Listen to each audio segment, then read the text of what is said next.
तिम्रो यो कमेन्ट पढेर त मलाई के फिल भयो भने हेर साथी, तिमी नस्लीय सोचबाट ग्रसित छौ। तिम्रो मन, तिम्रो दिमागमा विभेदकारी हैन चिन्तन छ। यसले हामीलाई फाइदा गर्दैन। मिलेर बसेको नेपाली समाजलाई तिमीले बाँड्न खोजिरहेछौ। हाम्रो सद्भाव बिगार्न खोजिरहेछौ। तिमीले बुझ्यौ नि? तिमी विखण्डकारी हौ। त्यसैले तिमी you don't deserve to be in this world. You better deserve hell. Another thing, तिम्रो यो कमेन्टले तिम्रो पहिचान गरिरहेको छ र सिंगो तिम्रो कम्युनिटीको बदनाम तिमीले गरिरहेछौ। त्यसकारण हेर, स्टप being racist.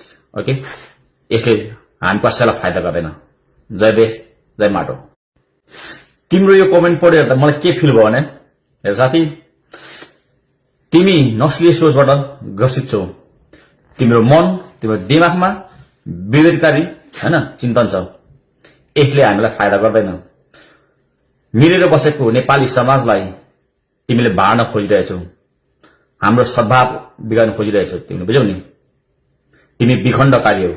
त्यसैले तिमी you don't deserve to be in this world. You better deserve hell.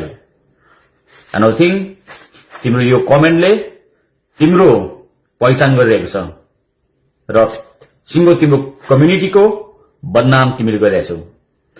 त्यसकारण हेर, स्टप being racist. ओके, यसले हामी कसैलाई फाइदा गर्दैन। जय देश, जय माटो। तिम्रो यो कमेन्ट पढेर त मलाई के फिल भयो भने हेर साथी, तिमी नस्लीय सोचबाट ग्रसित छौ। तिम्रो मन, तिम्रो दिमागमा विभेदकारी हैन चिन्तन छ।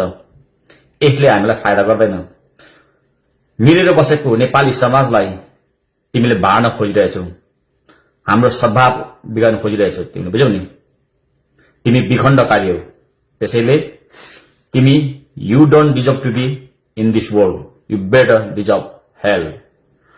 Another thing, तिम्रो यो कमेन्टले तिम्रो पहिचान गरिरहेको छ र सिंगो तिम्रो कम्युनिटीको बदनाम तिमीले गरिरहेछौ।